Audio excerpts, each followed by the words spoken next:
ವಿಜಯನಗರ ಸಾಮ್ರಾಜ್ಯ ವ್ಯಾಪ್ತಿಯ ಶ್ರೀ ಅಮೃತೇಶ್ವರ ದೇವಸ್ಥಾನದಲ್ಲಿ ಮಹಾಶಿವರಾತ್ರಿ ಸಂಭ್ರಮದ ಆಚರಣೆ.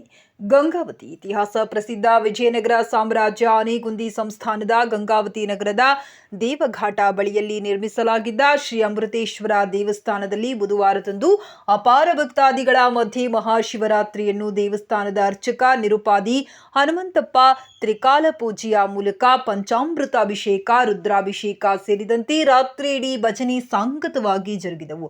ಶಿವಭಕ್ತ ಶರಣಪ್ಪ ಮಾತನಾಡಿ, ಕರ್ನಾಟಕ ಸರ್ಕಾರ ಮುಜರಾಯಿ ಇಲಾಖೆ ವ್ಯಾಪ್ತಿಗೆ ಒಳಪಡುವ ಇತಿಹಾಸ ಪ್ರಸಿದ್ಧ ಆನೆಗುಂದಿ ಸಂಸ್ಥಾನದ ಶ್ರೀ ಅಮೃತೇಶ್ವರ ದೇವಸ್ಥಾನದ ಅಭಿವೃದ್ಧಿಗೆ ವಿಶೇಷ ಗಮನ ಹರಿಸಬೇಕು. ಹಾಗೆ ತುಂಗಭದ್ರೆಯ ತಟದಲ್ಲಿರುವ ಸುಂದರ ಪ್ರಕೃತಿಯಲ್ಲಿ ಜಟ್ಟ ಕಾಣದ ಬೆಟ್ಟ ಗುಡ್ಡದಲ್ಲಿ ನಿರ್ಮಿಸಲಾಗಿದ್ದ ಶ್ರೀ ಅಮೃತೇಶ್ವರ ಶಕ್ತಿಪೀಠವಾಗಿದ್ದು, ಸದ್ಯ ಹನುಮಂತಪ್ಪ ಅಧ್ಯಕ್ಷತೆಯಲ್ಲಿ ತಾತ್ಕಾಲಿಕ ಸಮಿತಿಯ ಮೂಲಕ ದೇವಸ್ಥಾನದ ಧಾರ್ಮಿಕ ಆಚರಣೆ ಮೂಲಕ ದಿನದಿಂದ ದಿನಕ್ಕೆ ಭಕ್ತಾದಿಗಳ ಸಂಖ್ಯೆ ಆಗಮಿಸುತ್ತಿರುವುದು ಕಾಣಬಹುದಾಗಿದೆ ಎಂದು ತಿಳಿಸಿದರು.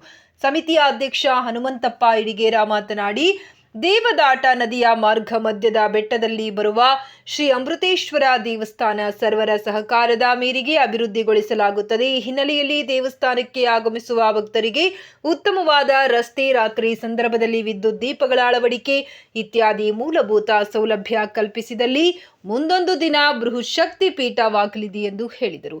ಜೊತೆಗೆ ಗುರುವಾರದಂದು ಎಂದಿನಂತೆ ಪೂಜಾ ಕಾರ್ಯಕ್ರಮಗಳು, ಭಕ್ತಾದಿಗಳಿಗೆ ಅನ್ನ ಸಂತರ್ಪಣೆ ಆಯೋಜಿಸಲಾಗಿದೆ ಎಂದು ಹೇಳಿದರು.